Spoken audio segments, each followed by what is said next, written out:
Thank you, everybody, for being here. My name is Chris Babbitt. I'm a clinical professor here at HLS and one of the faculty co-directors at the Berkman Center for Internet and Society, and I am honored to be moderating this afternoon's panel about law, technology, and privacy, which, when I was talking to Karen about what the scope of this panel would be, and she mentioned that as the title, I said we probably need about a semester, and she said you have 90 minutes. I said, all right, we'll do the best we can. This is the broadest possible topic, and we're going to come at it from a number of different perspectives. And I'll just tee this up by noting what should be obvious to everybody in this room. We run a clinical program here. Dahlia Ritvo at the end of the table and I run our IP and tech clinical program here. And I've been here for almost 8 years now, and privacy has always been an issue that's on our docket. But at this point, there is a privacy angle to virtually every project we do in the clinic. Our clients tend to be startups, nonprofits, arts and cultural organizations, others who are doing interesting and innovative things with technology, and whether they're scanning big data or developing new tools to allow people to communicate with their doctors or advocating about search and seizure and the Fourth Amendment from a civil liberties perspective. There's obviously a huge technology and privacy hook to all of that.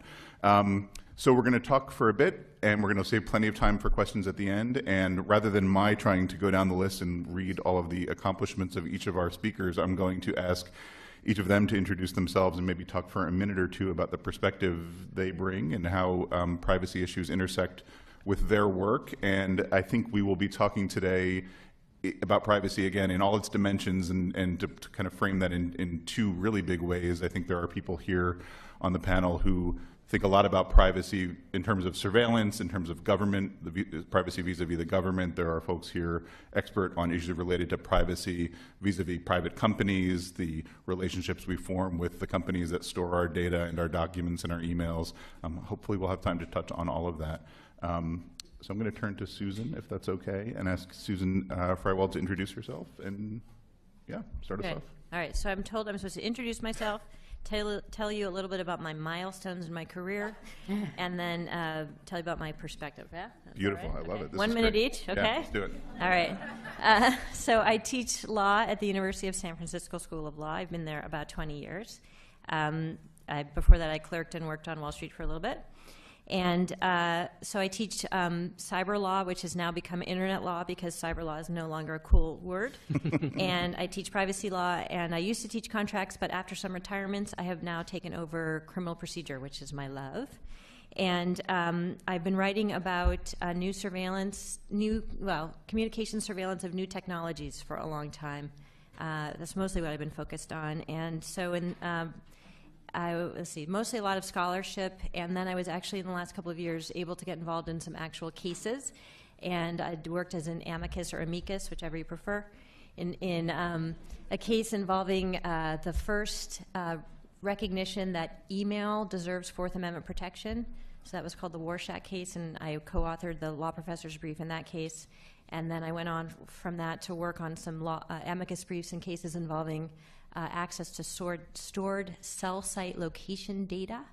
And from interesting, it just happened that there were no identified targets in those cases. So the amici, which was me and some civil liberties groups, were able to argue those cases. So I argued a case in the Fifth Circuit and a case in the Third Circuit. And so that was a career milestone. And then after that, I worked on, I've been involved for many years in reform of the electronic surveillance laws at the federal level, many years. We actually may be making some progress next week, so hold your breath. And then last year, I was the academic liaison with the coalition effort in California. We actually passed a law in California called, we call it CAL-ECPA, SB 178, and it brought significant reform to the standards for law enforcement access to device data and data stored by service providers, so metadata, location data, and content data. And I can tell you more about that if you have questions.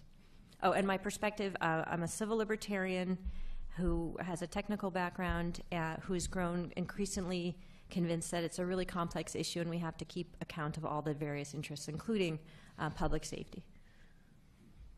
Thank you, Susan. Julius? Great, thank you. So I guess it's been 25 years.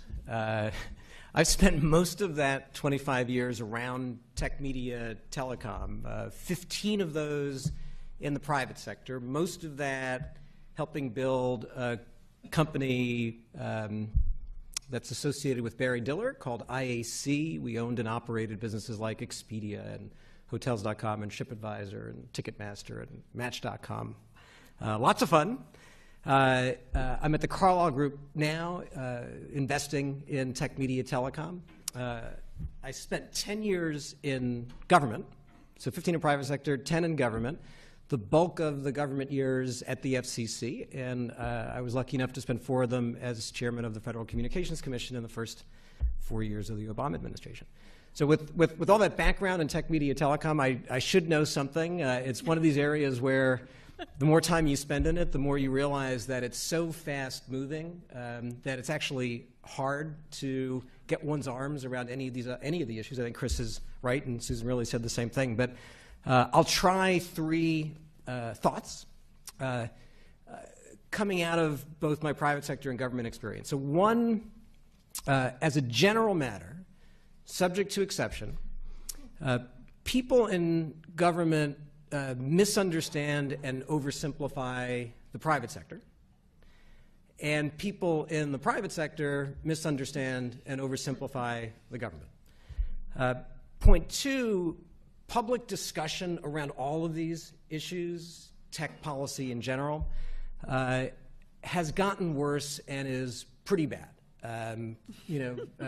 The weighting of bumper sticker debates versus substantive discussion, it's never been great, and as long as I've been around this, but it's particularly bad now for a whole bunch of reasons we can talk about.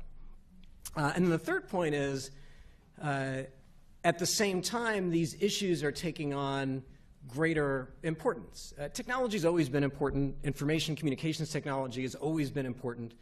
And it's always been true that technology in general, ICT in particular, can be used for good and for bad. And we kind of have to figure out as a society how to maximize the good and minimize the bad.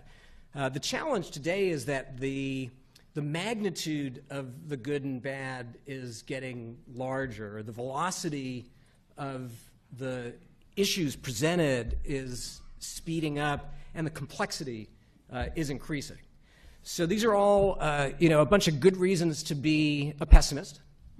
I'm just inherently an optimist. CEG thinking in 2007 that Obama could become president, so I am an optimist in this area.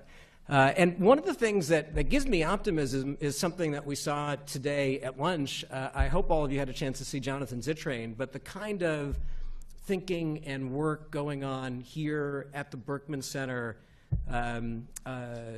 it is something that gives me optimism, and it's the kind of thing that if we could figure out how to extend those kinds of discussions, that kind of thinking to a broader audience, we'd be able to make faster progress on some of these hard issues. Great. Horacio, who spent a very long 5 days as general counsel of Spotify this week, so yeah. You. We can talk all about that. I don't know if 90 minutes is going to be enough. I might be the only person here who actually did his JD after the LLM program. If you're in my camp, raise your hand, but I did. I came to Harvard, did my LLM degree, and then went back to my country and then returned to the US to get a JD and then have a practice. I spent 18 years until Friday of last week at Microsoft. In a variety of positions in the legal department, both in the United States and in Europe, and more recently as general counsel of Microsoft until a week ago, and then started at Spotify as general counsel on Monday.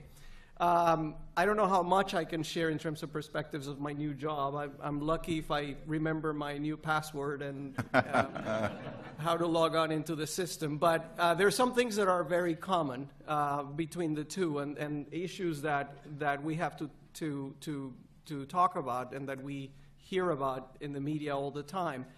And it's this notion of privacy and public safety and privacy and security, and which one are we going to pick? And are you with Apple, or are you against Apple if you're not with them?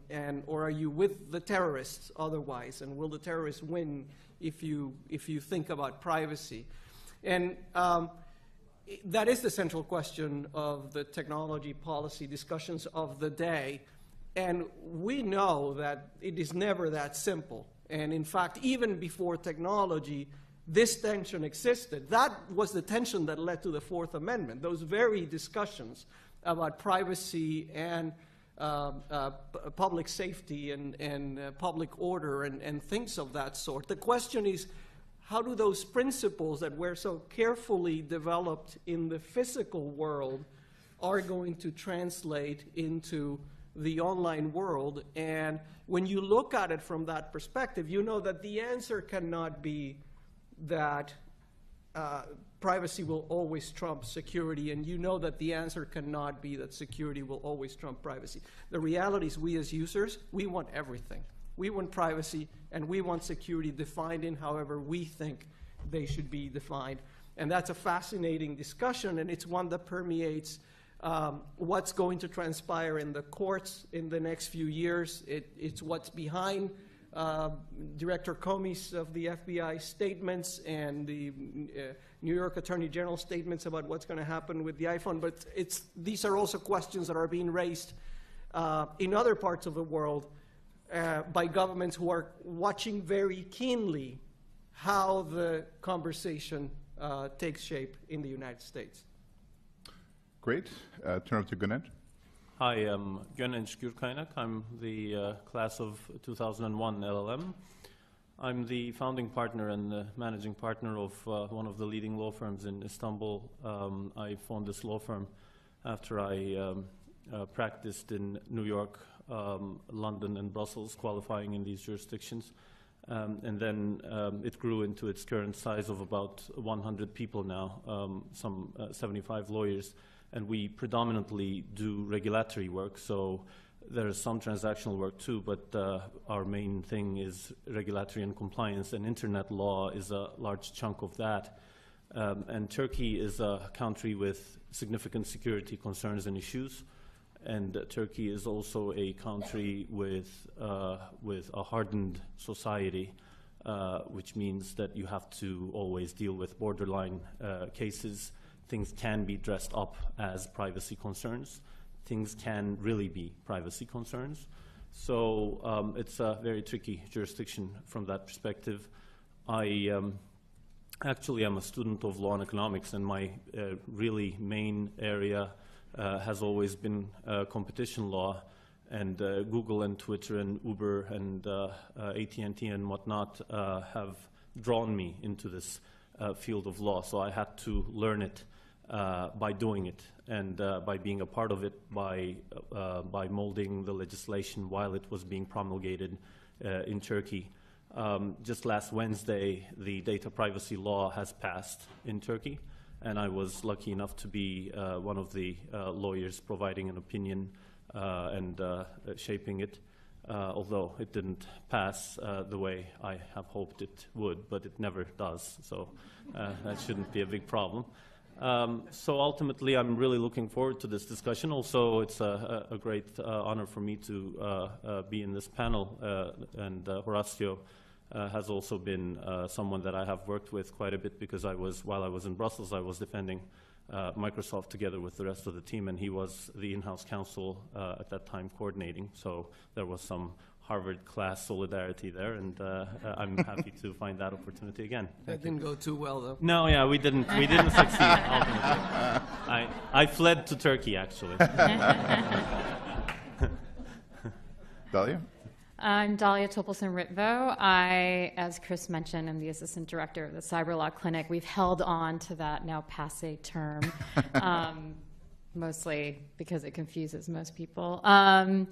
And I started my career at New York law firms as an IP attorney, and then started as a litigator, moved into a transactional practice, and then went in-house at Amazon. And during that period, software went from a licensed model to a software as a service model, which transformed the issues that we grappled with just from a business-to-business perspective. Suddenly, the IP licensing issues became minimized and the privacy issues became maximized. Who is the custodian of data?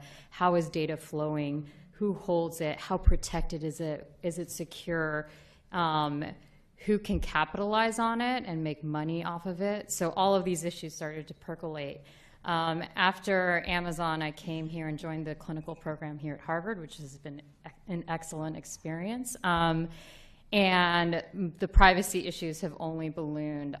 More recently, we have a pretty robust practice at the clinic dealing with student and children's privacy, which I consider a microcosm of the privacy issues that flow through the marketplace right now. It really reveals the tension between, venture capitalists seeing it as a business model to collect and utilize and capitalize off of data, the needs to protect children and profiling children, et cetera, and how that impacts them as they develop through their education and enter into adulthood. On top of the needs and the uses and the positive uses of data, both for research purposes, for development purposes, being able to create innovative models for individualized learning, et cetera. And all of these things can be overlaid into the general population. Add into that the surveillance issues that play into this in the microcosm I'm talking about with students. It's the schools, it's the teachers, it's the principals, it's the parents, and how much access should they have, what rights do the individual students have. Take that into the consumer world, it's now government, it's law enforcement, and the tension between the need to protect consumer privacy and do right by your users in that respect, and also the needs of law enforcement to prosecute real crimes, serious crimes, and how does that interplay? Obviously right now in the news, it was highlighted very well by the Apple encryption battle that has been going on. So all of these issues have kind of coalesced. I would say I'm more on the consumer privacy side, but more and more I've been involved with working with companies and private organizations and how to handle and protect their users with respect to government requests while also being very respectful of the law and understanding where those lines are and when is it appropriate to push back and when is it appropriate to actually give over information, and how transparent can you be about that, which is challenging, particularly when you talk about the most serious crimes that are subject potentially to covert investigations, et cetera. So I never thought I'd be in this field, and now I'm steeped in it. I find it fascinating. I tell all my students they should go into it, but we'll see how many of them enter into it there. I'm struck by a lot of what has just been said. Maybe I'll start with this, which is the incredible magnitude and complexity of this space and the incredible magnitude of these security versus privacy, privacy versus privacy, security versus security kinds of debates that I think Susan and Horacio alluded to. And then Julius's point about the fact that public policy debates generally in this country have been reduced to sort of bumper stickers and slogans, and this is not a space that lends itself well to bumper sticker length debates. Given that trend, which I think we can take as something of a given, how can we expect to have any reasonable conversation about these issues, reasonable regulation in this space? What can we do to engage people so they understand the magnitude of some of these concerns? Is a big question, but how do we deal with that tension? I can take I'll take just a crack at that, because I think it's always useful in these things to take a step back and look at things in historical terms. These principles that led to the Fourth Amendment and how the Fourth Amendment has been interpreted in the U.S. over the years, that did not happen overnight. That was the result of many years of case law, of the evolution of the legal thinking, and then the application of those principles in individual cases that created, the distinctions that were necessary. I know right now we live in this society of instant gratification, and we want to have answers now to everything, and the answers have to fit in 140 characters. But that is not the way these difficult constitutional and policy questions are going to be developed. So the frustration stems from the fact that we're looking at this snapshot of time right now, and the reality is it will take years for these things to play out and to evolve.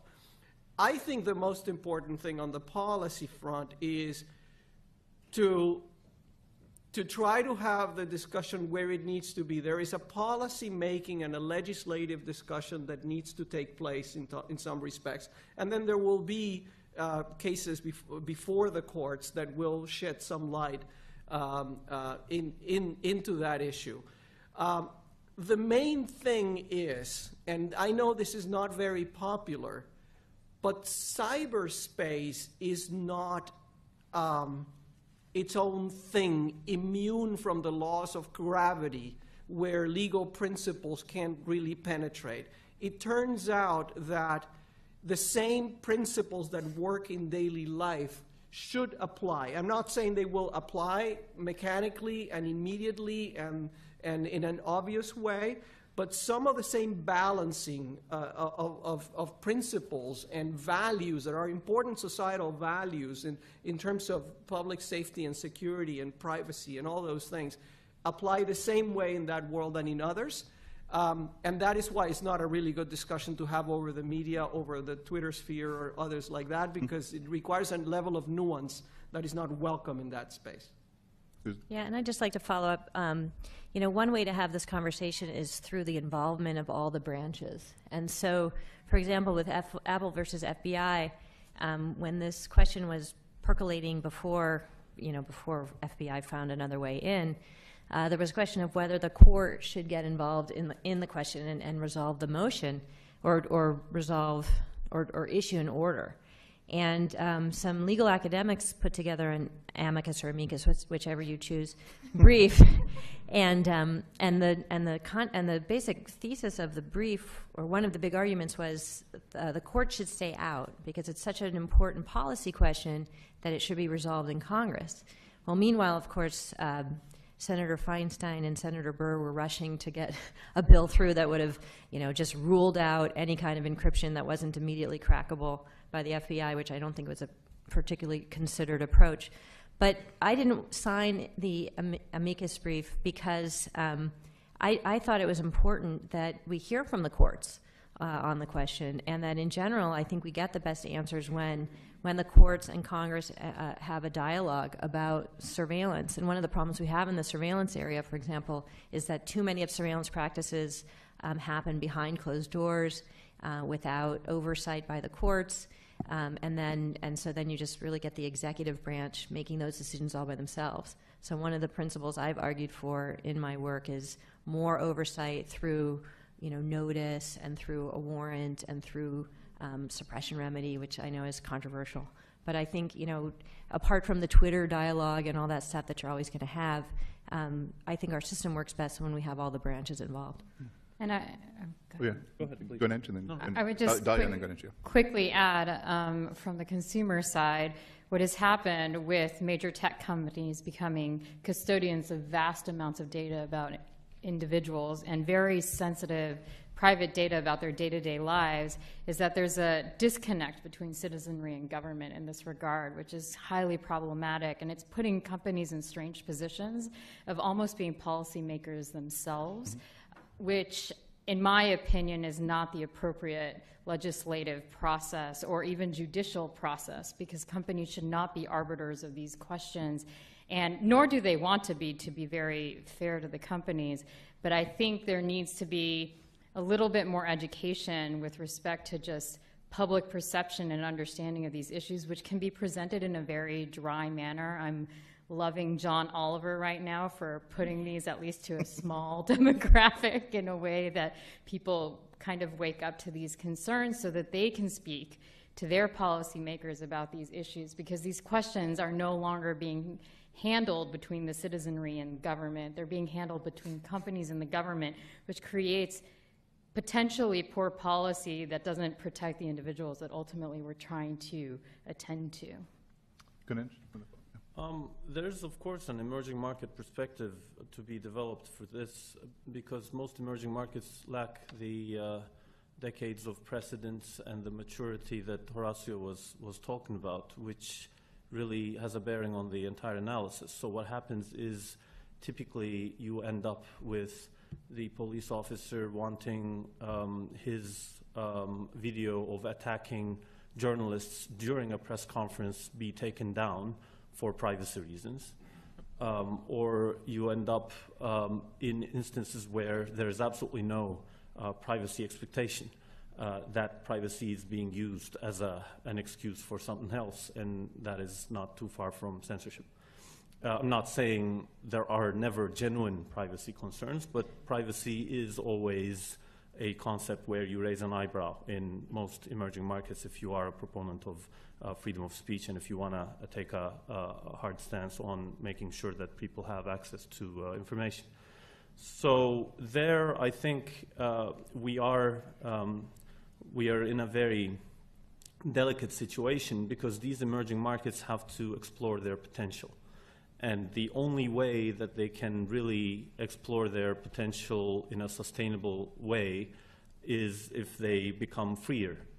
And for that, the internet and especially information of all kinds is extremely important because potential is not always there to stay. I mean, I think a global phenomenon is that whenever anybody talks about an emerging market, a developing economy, that person would say the word potential. A lot of potential, tremendous potential, full of potential. That can be said for the class of 2011 here, but you can't say it for the class of 86 here. If you're still talking about potential for the class of 86, there's something wrong with the class of 86. That's the same thing. Sorry, I know. It cannot be said, I said. So, I think sometimes freedom of expression is not a good thing. So the point is potential is to be realized, and it fizzles out, and there is a time period. All right, 86, 91, fine. Sorry. Wait, that's me. 2001. So wrapping up, I think my point is that the potential that needs to be explored has to be explored only through more freedom of speech, especially the nucleus of all ideas, there being a free market for ideas, the better idea prevailing, and that inducing innovation, and that innovation bringing forth the society. And ever since I have written a book that was published in Turkey on innovation and the law, I've been a fanatical of that, so much so that sometimes people mock in Turkey the innovation crazy lawyer is here again. But innovation is the true engine of all growth. So bottom line, I think privacy means a lot, and it's very important, and it is a new generation concern that we have, that we should have, for reasons also explained by Ztrain during the lunch conversation. But if we don't become skeptical of it in the emerging markets, we may be losing out on very valuable juice for the society that we can never replace, and that potential is not there to stay. So we may actually see certain emerging markets that are not realizing their true potential in the global economy. Gönenç talked about the emerging markets perspective. Another perspective that I think is really relevant to consider here is the international perspective. We're talking a good bit about U.S. law on privacy, but there's a global dimension to this. There's in particular, I think, relevant to the expertise we have on this panel, an EU-U.S. dimension to this. And I'm wondering, as we think about investing in companies or advising companies that have to deal with these very different legal regimes, extraordinarily diverse approaches to privacy regulation in Europe, where I would say it's very highly regulated at a very specific level, and in the U.S. where it is less regulated, but for in a couple of very key areas like student data and healthcare data and that sort of thing.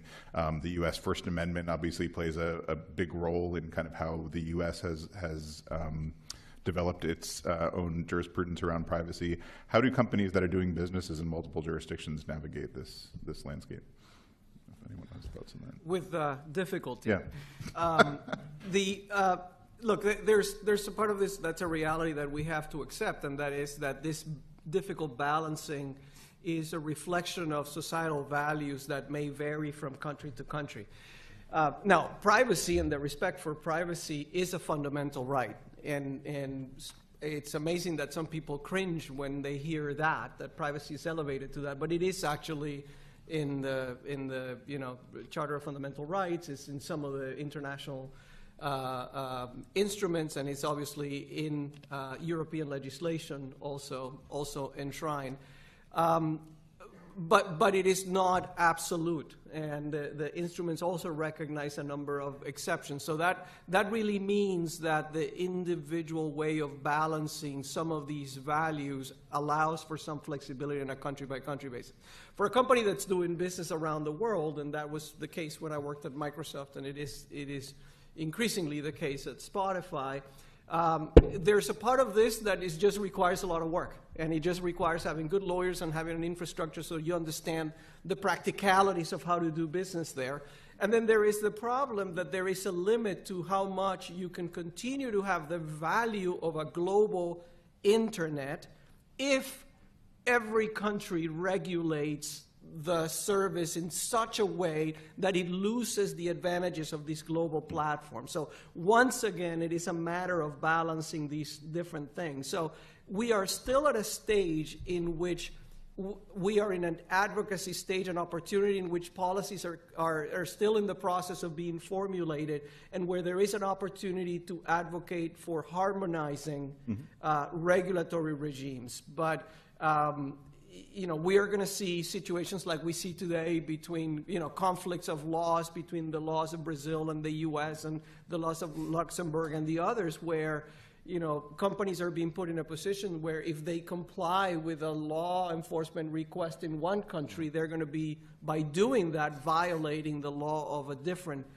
country. And those are the anomalies that will have to be worked out as we recognize that these are, by their nature, global services. Yeah. I would just add a couple of things to that. As complex and challenging as the U.S. policy issues are, when you blend in the international issues, it's a whole multiple additional layers of complexity. A couple of points. One is, one of the ways that the technology world has shifted is that it used to be that internet companies started as domestic companies, established their market position, and then thought about international expansion. That was certainly the case in the U.S., and you could think about Spotify the opposite.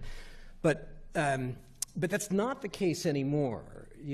Modern technology companies from day one think of themselves as global companies. I think that's very healthy. There's some issues around that in terms of where jobs end up being created and what that means. But that's point number one. Point number two is, on one hand, it's healthy and valid to see experimentation around the world on policy. At the same time, I think there's no question that we're seeing around the world many different countries use either privacy or security or both as covers for protectionist policies that are really designed to protect local industries. And whether it's a young internet company. I'm fortunate to be on the board of MasterCard, which is a global company, and sees this around the world. That's a real challenge. And the other real challenge in the space is, in addition to sort of protectionist policies posing as security and privacy, is the extent to which the internet will remain a free and open global platform.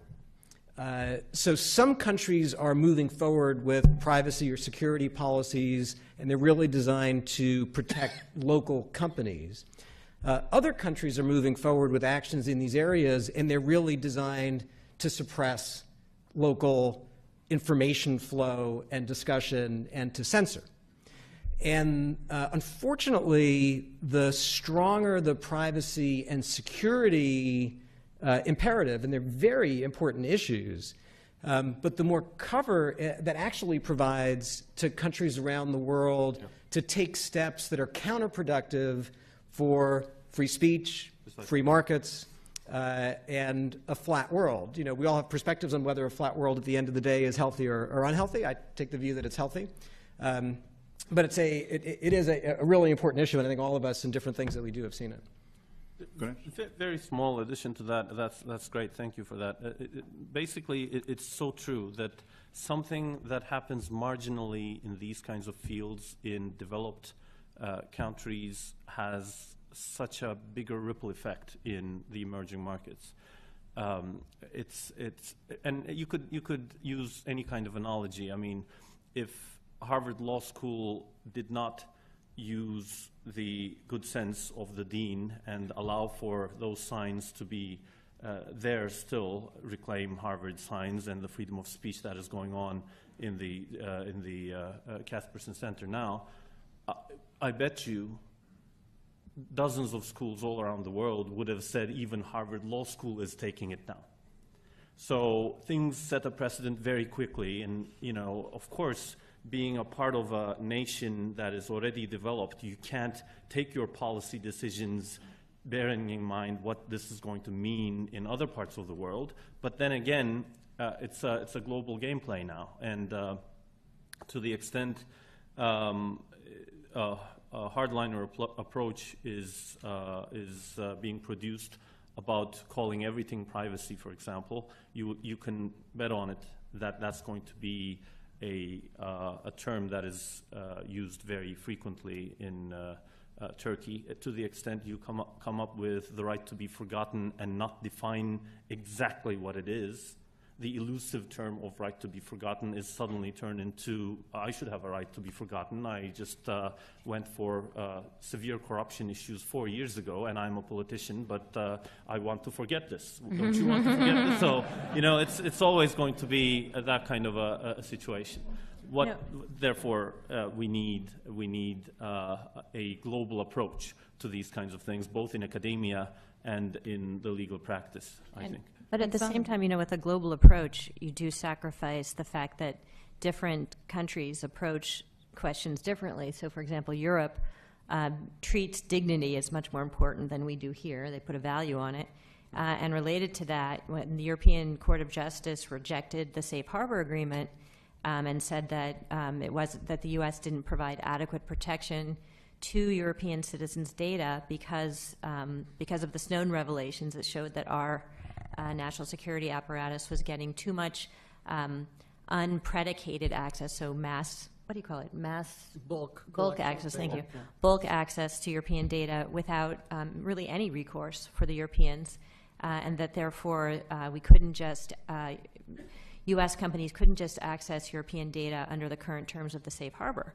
And they made that decision, and it wasn't, and I don't know if you were, Julius, if you were referring to that decision or not, but it was not, my understanding is that decision was a reflection of very different European values, of an approach to service providers, particularly Google and others, that they had an obligation to further dignity and not just to make money, that they had some responsibilities that we would never impose on our own service providers, and that the European Court of Justice acted very independently of both the trade representatives and even the national security apparatus in those countries, who on their own might have wanted a much more cooperative relationship with our national security people. So on the one hand, it was a very disruptive thing that they did. And it was, I don't think it was for protectionism. I think the European Court of Justice was just doing what they wanted to do. But I think that, by asking for, let's all see the First Amendment the same way, or let's all, have the same values, you lose something which is called, there's other ways to think about, how to treat intermediaries, how to treat your big companies, how to treat dignity, how to treat human rights. And I think that's something we need. Rossi, I don't know if you have other thoughts on the safe harbor specifically. We've talked generally about it, but that's obviously a very hot topic. It seems like the regime, the pre-existing regime that had been around for a while, was struck down. A new one seems to be in place or coming into place now. Yeah, I'd have to say that I spent close to the last 4 months of my life at Microsoft speaking of little other than this, until the Privacy Shield agreement was announced, and we'll see where that goes. A couple of reflections on that. The one is, the high-level reflection is it really served to remind us how important data and data mobility is, the significance of data flows. I mean, if you looked at the scenarios that we were building, not only for ourselves, but for the industry, just the pain associated with having to change the business in a way so as to prevent data from flowing from Europe to the United States would have been incredible. And I don't mean just for the company or the service providers, for the users, for the customers of companies that use those services. Just imagine travel reservations where your passport information cannot be inputted because it has to go to the other place where you're going to make a connection. Just basic scenarios that we take for granted today would have really been broken. Not to talk about the billions of dollars that it would have taken to really re-engineer the services and the inefficiencies that would have been created just so that you could replicate the collection of data and keep them separate.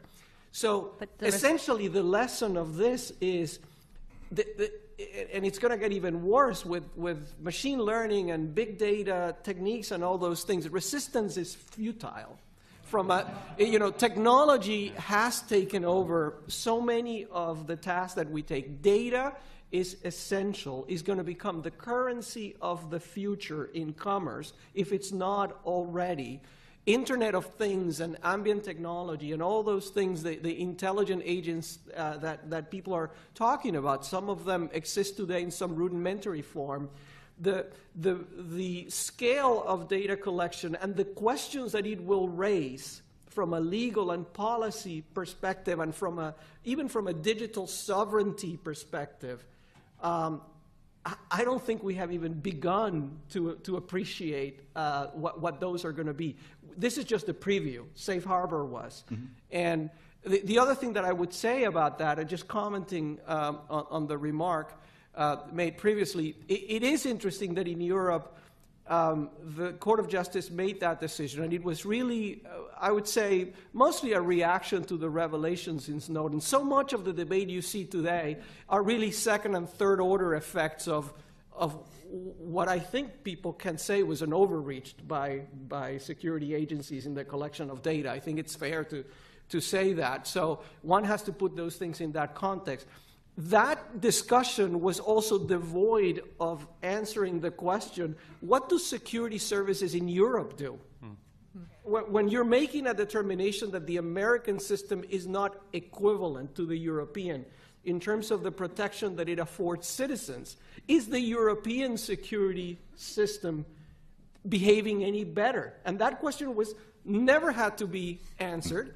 To this point hasn't been answered, and it shows how sometimes these outcomes are the result of one side of the equation taking, the mantle and speaking, and maybe at a different time of the pendulum swing between security and privacy.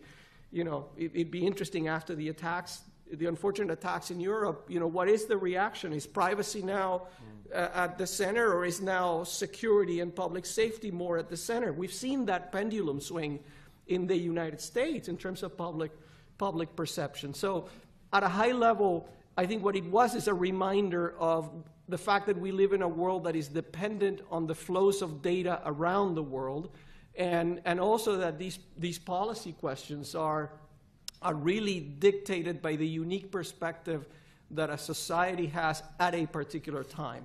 And those may change.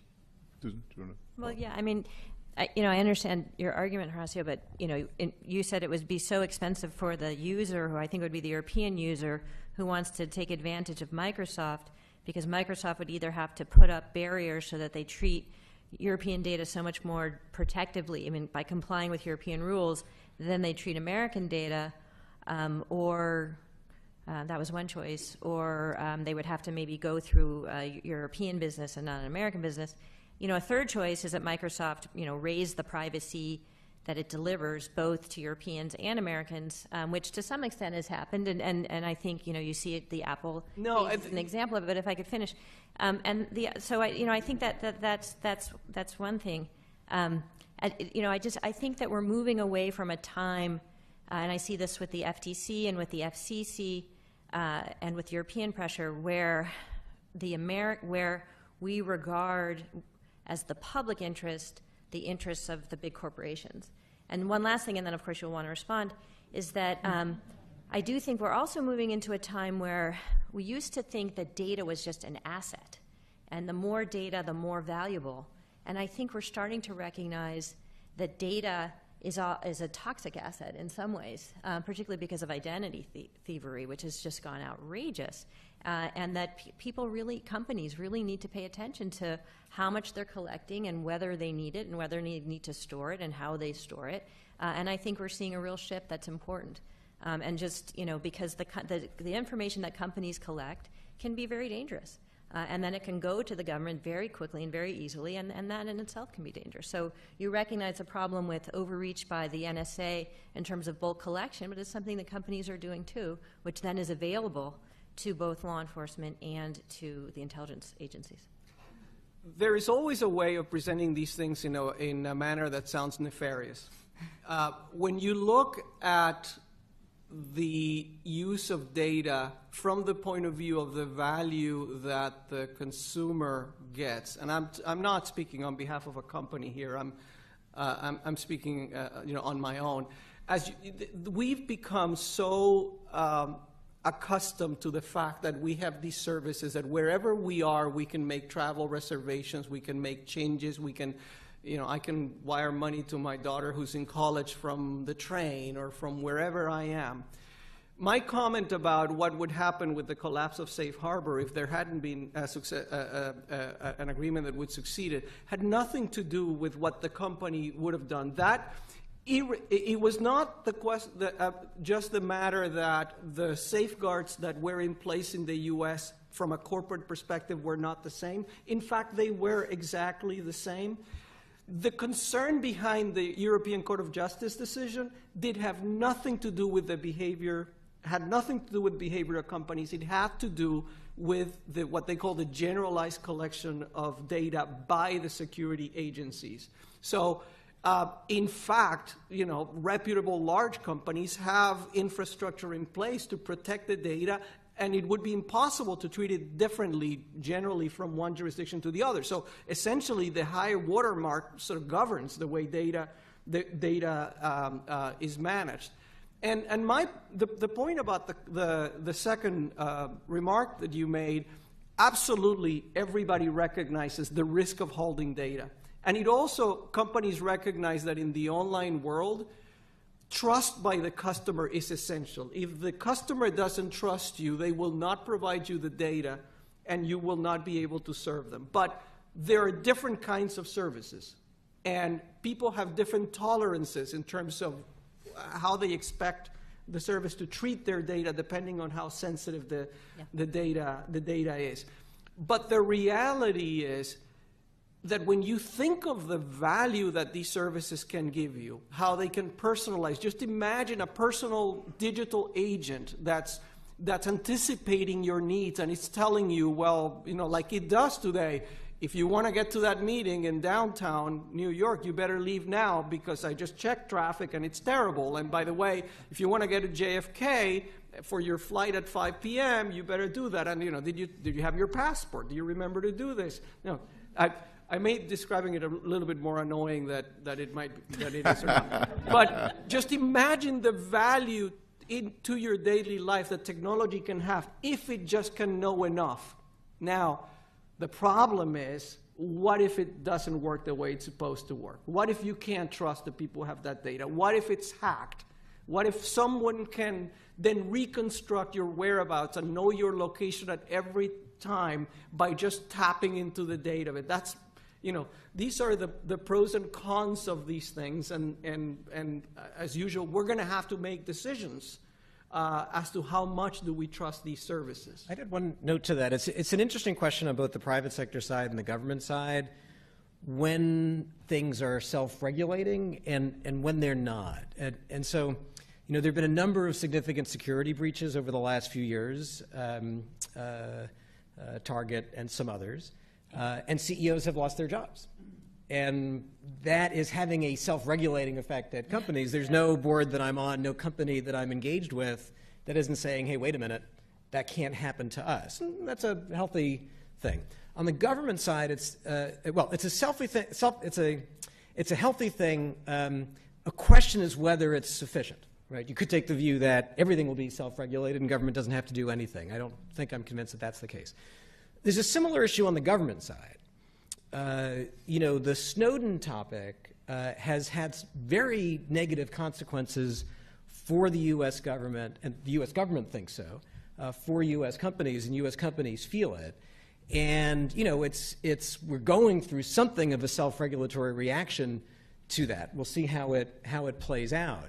I think the challenge, whether you're on the private side or the government side, in advance of something going wrong where self-regulation is required, is how to think about some of the technology trends in advance and try to get it right in advance. So an interesting example is what's happening now with Internet of Things and voice activation. Right, so it's already been the case for some time that your phone is listening to you almost all the time.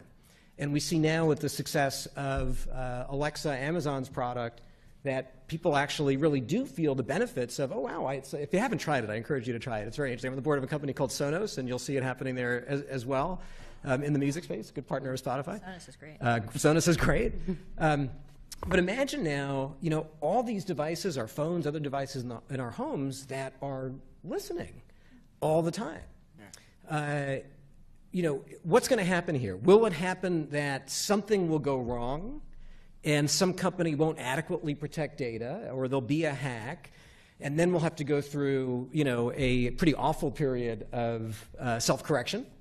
Or can companies, the government, to the extent it's appropriate, get it right in advance and say, hey, listen, we see the dangers, we see the risks, let's get it right in advance. And it's kind of a thought experiment. We'll know in a few years whether we have learned the lessons from the private sector and the government mistakes of the past and have gotten it right in these new technologies as they develop. Gönenç, do you want to follow up? Yeah, I think there's a broader policy question in these fields, which is what are we trying to do as mankind or as human beings? And really, these discussions are really going into the very heart of it. When you're discussing criminal law or real estate law, you're trying to govern something about your coexistence. But with this, you're dealing with something that grows exponentially, that is information, and that takes you from one place to the other, and there's a lot of unknown. You thought you would map out human DNA in decades, and the more you map it out, the more you realize, oh, now I'm learning how to map it out, so suddenly I realize I'll be doing it way more quickly because information feeds information and it grows exponentially, and you're in that very delicate field. So I think it may be a bit aggressive as a view, but a part of this would better be regulated after the harm is done, in the sense that you can't look at Wright brothers and say, we need airline regulation.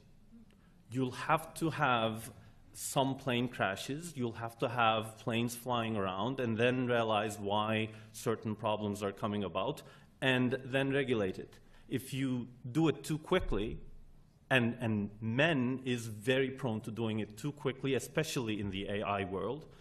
Go to the movies of 1960s, and you're already seeing people intimidated about the prospect of AI taking over, whereas that kind of AI is still non-existent.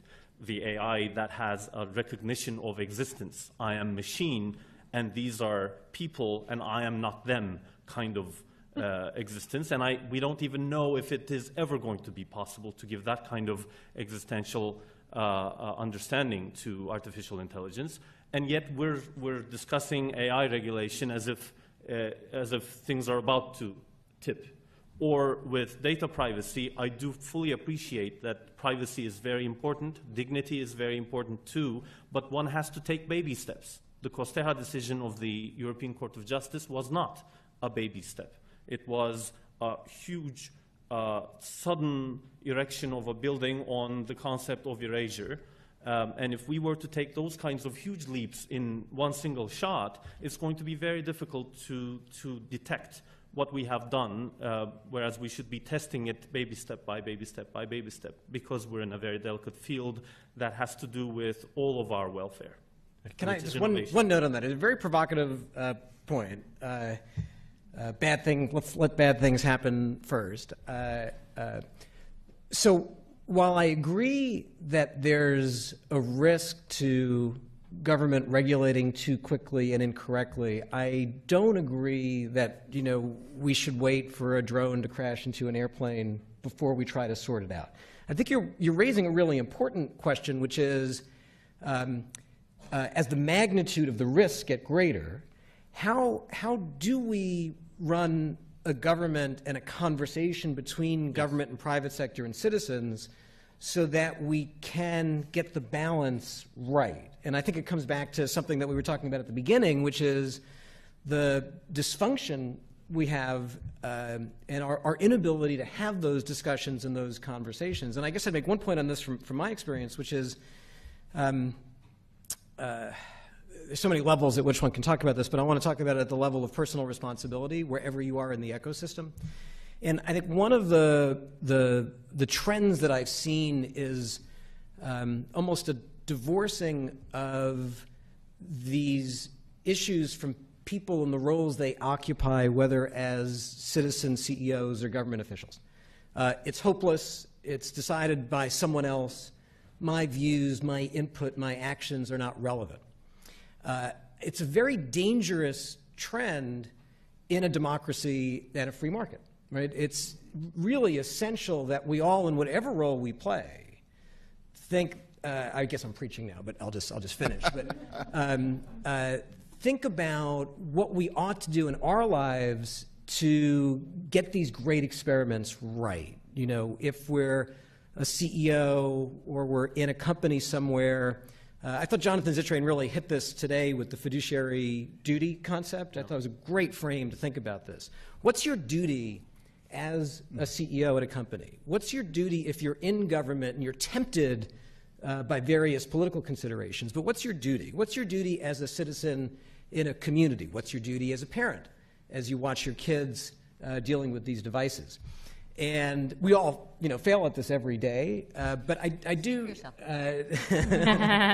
I do. But I think it's a lens, and I was moved by what Jonathan talked about today, and how a part of it is everyone in their roles accepting the responsibility of a free society and looking at their actions through that lens. And by the way, when one talks about regulation of situations like this, you can talk about actual regulation, or you can talk about it in terms of defining liability by the companies who fail to live up to whatever the standard, the duty of care is in a particular situation. And if you look at the evolution of the automobile, it was really a combination of both. It was essentially the development of strict liability standards by the courts, and then a whole body of specific regulatory rules that were coming down of government in terms of safety standards and things like that. And I am one who believes that the notion that there is a no-fly zone for regulation on the internet is really not realistic, and that there needs to be a dialogue as to what is the because what you can do is you can have really harmful regulation that would neither protect the consumers and at the same time freeze the innovation in some of these spaces that are really nascent, because you wouldn't even know. How do you regulate cybersecurity? This is a cat and mouse fight that is fought every day, and it is a technology battle. How do you even explain to a lawmaker or a regulator how to think about it? Some of these things cannot be regulated in that way, but liability standards and fiduciary duties and the definition of the duty of care, those are things that actually can develop over time. And I think it's worth having a conversation. I will say, I do think that there are some rubrics that we can build upon to have these conversations. And the challenge that we're facing is the siloed conversations that are happening across the world. And that actually hinders innovation from the emerging markets, and it also hinders innovation just from the startups. It's the people at the table are the big 5 to 7 companies that we all know. But the other tiny little companies that are actually probably doing the more quote-unquote disruptive things and really pushing the envelope, they're nowhere near these conversations and aren't even anticipating it or thinking about it. The first rubric is international human rights. We do have international human rights rubrics that really think about how governments and even companies, with the Ruggie principles that were established a few years ago, deal with the tensions between freedom of expression and privacy. On top of that, there is this idea, and this takes a little bit of collaboration across the market ecosystem, including the funders, the companies themselves, the technologists, and even information scientists, to really think about how it is that we engage with our consumers and our users and how we treat and understand data. I think somebody earlier mentioned how data is often seen as an asset. I think that's the wrong perspective, and it's very rooted actually in an intellectual property regime, which doesn't really apply well and overlay well to data. When it comes to data, it's really about control and who's the custodian of it and who's the trust. Based just solely pulling it back from the international context, which can be very large and messy and difficult to think about, if you bring it down again to technology in schools, which is a much smaller place where people can generally agree, we like to protect kids. That's the one thing most people can agree on, so it helps advance the conversation a little bit easier. In that context, you're suddenly creating technologies that can create full profiles of individuals that have no agency. So if you think about an individual that has no individual agency, no individual rights, suddenly these questions bubble up extremely quickly. And how is that going to follow them as they lead their lives and as they actually earn and gain that agency? This is true of citizens, this is true of consumers, it's just not thought about in that context. And I challenge everyone at this table who attack this issue from different perspective and different roles. I think this is where we need to really start talking about this and rethinking how we approach policy and how companies approach the use and access of this data. If you start thinking about it as being a good custodian with a fiduciary duty to the individuals whose the information is about, suddenly the landscape changes. It's not an asset to be bought and sold, and it's not an asset to be analyzed and used in ways that are unwarranted, to use a term from surveillance. It's really about how are we impacting the individuals ultimately and creating that line of trust. And I think this is where we really need to have an international conversation about this and create international norms, not necessarily laws and regulations, that then can flow into how companies and governments, et cetera, deal with these issues. And we're seeing it right now in Europe with the tension between freedom of expression and privacy, with the extremist content issues that are happening, et cetera. These are issues that are happening day in and day out. And I think not having that international context is truly problematic. It's happening also in the MLAT discussions. If you don't know what MLAT, but that's how cross-border data requests by law enforcement are effectuated. And most of the conversations are happening amongst the US companies because they are the ones being mostly targeted for this. But it's an international issue and problem that affects law enforcement globally and also affects companies globally. And I think having that understanding can really help advance more measured approaches and more thoughtful approaches to this type of policy. We're going to wrap it up. I'm going to say thank you to this phenomenal panel. Thanks to all of you for the questions. I'm sure these conversations will continue. And enjoy the rest of the reunion weekend. Thanks, everybody.